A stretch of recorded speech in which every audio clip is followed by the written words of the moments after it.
Hi, I'm Jim with Pour the Juice, and in this video, I'm going to give Jefferson's Cask Strength a chance to change my mind.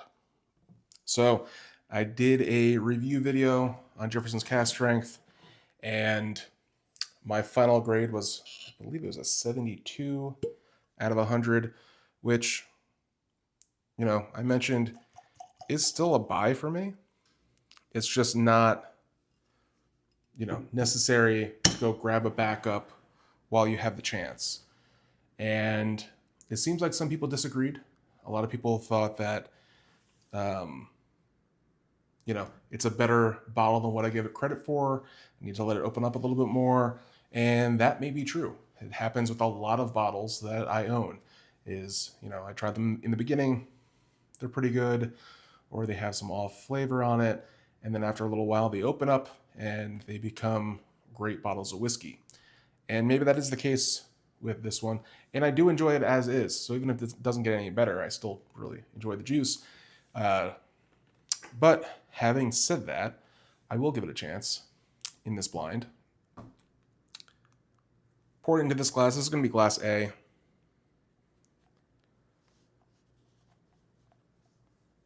Oh, having some issues. All right. It's going to be glass A. In glass B, I'm going to pour some Stag 24C. And you may be thinking, well, that's not very fair. But, technically it is.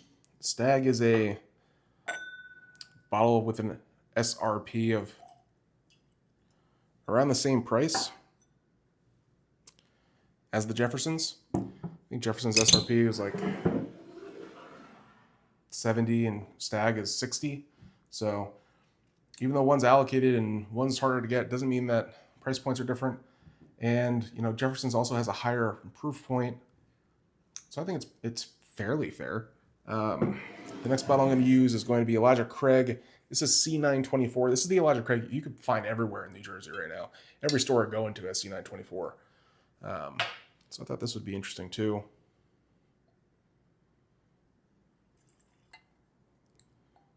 Basically, I'm just trying to use some, I need a little bit more of that one.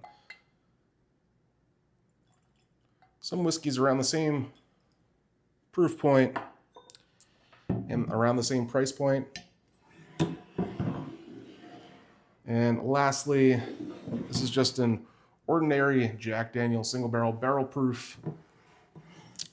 This one comes in at 131.3 proof. So not that much higher than the 130 proof Jeffersons.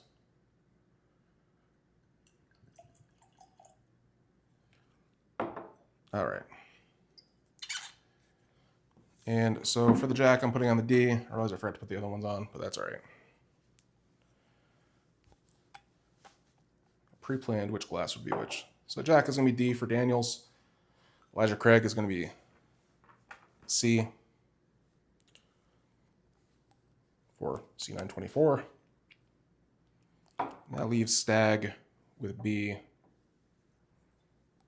No reason for B. It was just kind of left over. I have my water glass. Push that out of the way so it's not in frame. And I'm going to get mixing these up. This genuinely does take me about 5 seconds to completely forget. I already forgot where these glasses are, what they are. Yeah, I'm going to keep doing it for a few seconds so nobody thinks I'm cheating. And then we're going to find out what I think, at least, off my blind palate.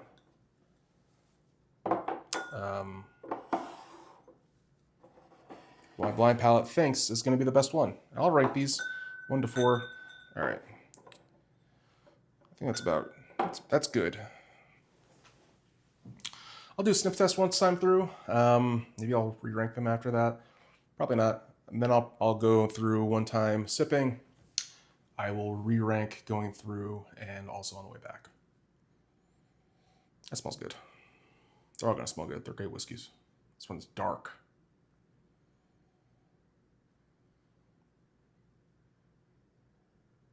It smells very dark. Molasses-y.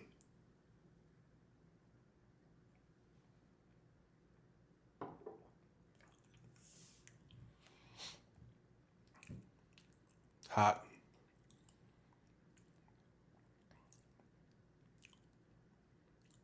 Hot. It's molassesy, like I mentioned. I want to say mapley. Dark sugars on that one.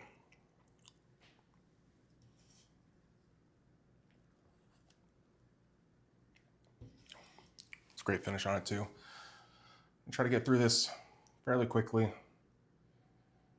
so I know my blinds tend to go a little bit long.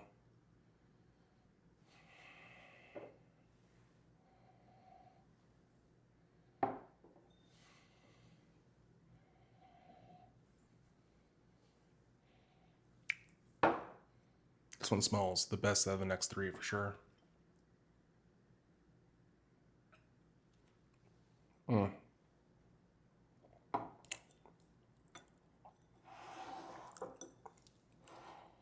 It's like candy. Oh, it's so good.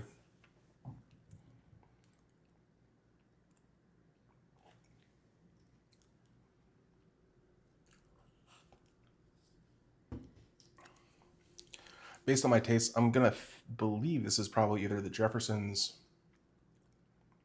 or the Stag, but who really knows?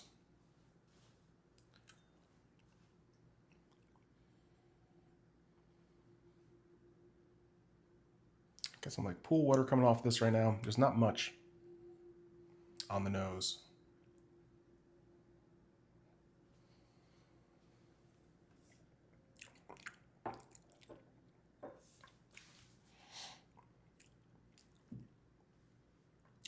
It's good. It's not giving me notes that I would need to move it above either of these.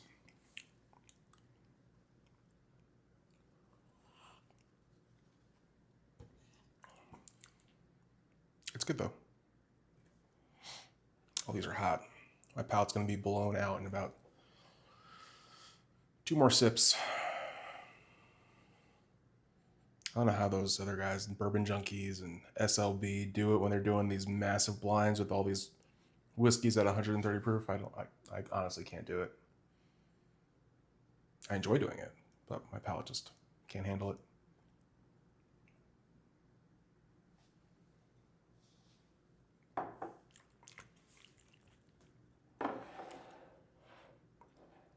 Okay. This is going to be interesting. First sip through, this one is by far last place. This one was the most like candy fruitiness to it. And these two were a little bit more earthy, more dark sugar as opposed to like a brighter sugar. Depending on my mood, I would enjoy any of these three on any given day. So I'm giving my palate some time to cool off, and then I'll go through again. If you guys like these types of videos, yeah, give me a thumbs up, give it a like, and shoot me a comment. Let me know what other whiskeys you'd like to see in blinds right now.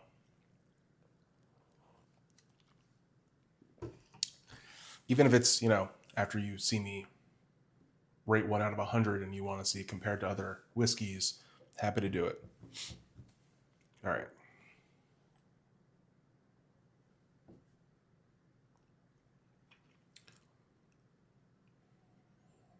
Yeah, this one is quite muted on the nose. It's dark though.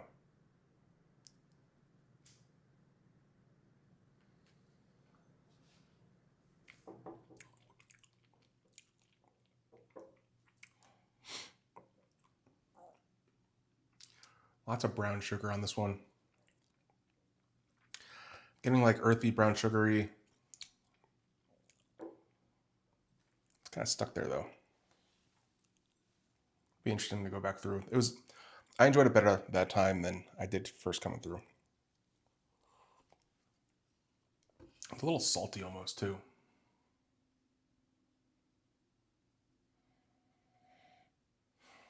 This one also quite muted on the nose.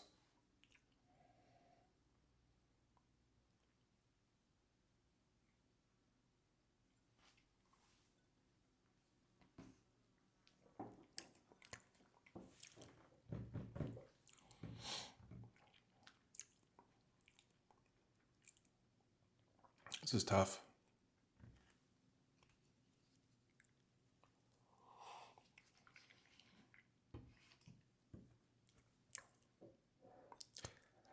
Right now I'm thinking kind of this action. But we'll see. I'm almost positive I know what this one is. Still smells fantastic.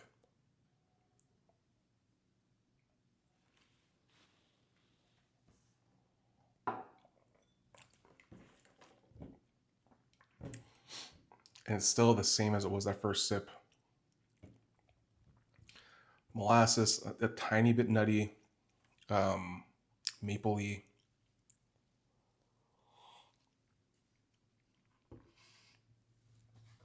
It's a great whiskey. And I'm going to guess I'm still going to really enjoy this one too. It's definitely the most aromatic on the nose. Palate's a little blown out.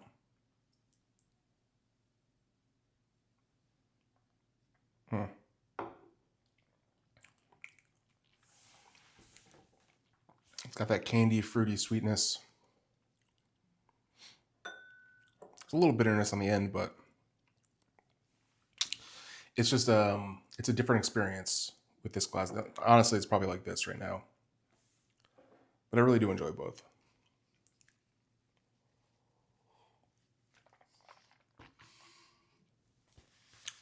All right. This last two is going to be tough.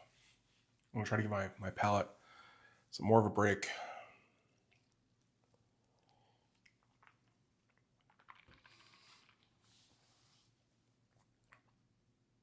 Okay.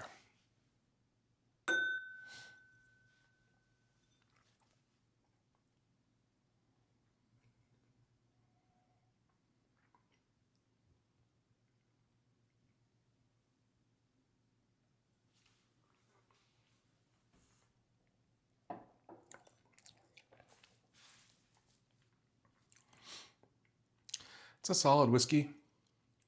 I don't think it's anything too special. These I do. I think both of these are special. So far, these aren't.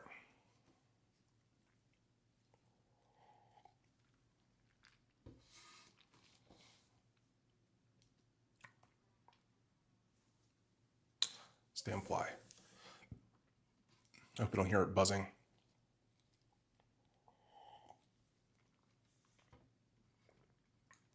And I have a guess what these two whiskeys are for sure. These are going to be more difficult. All right.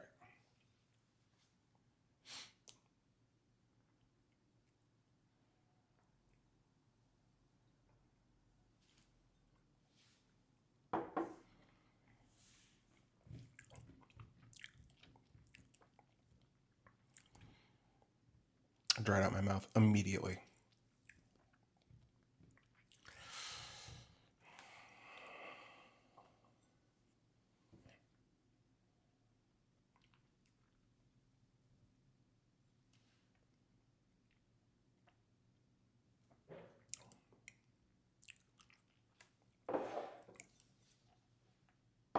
All right.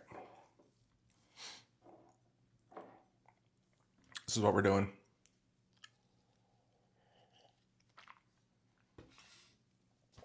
My assumptions before I reveal is that this is either going to be Stag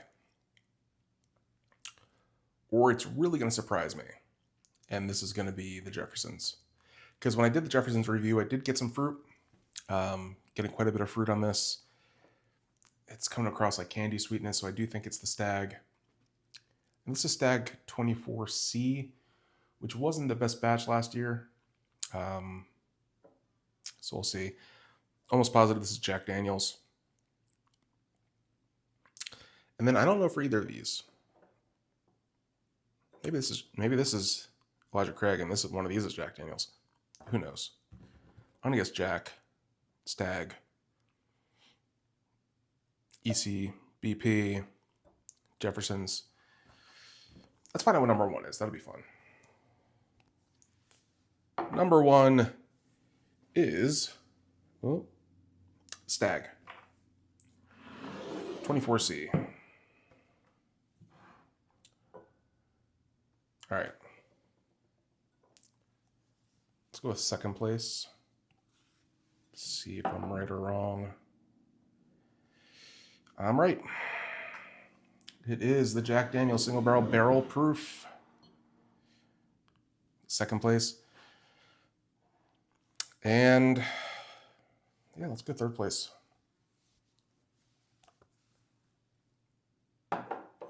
Third place is C. So everybody knows.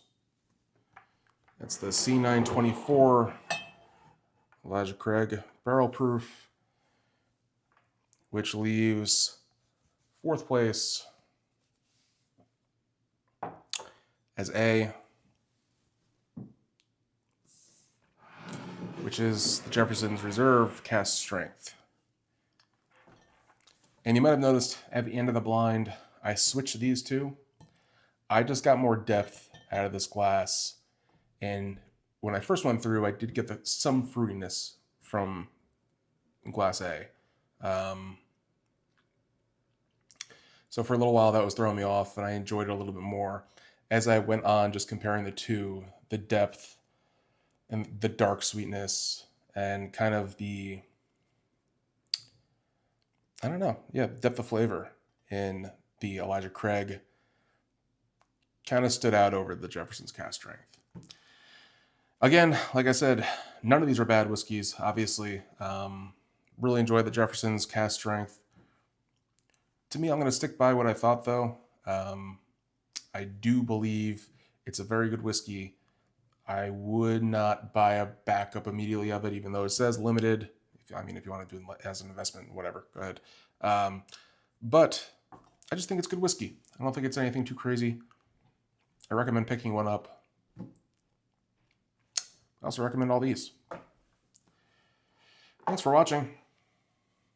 Cheers.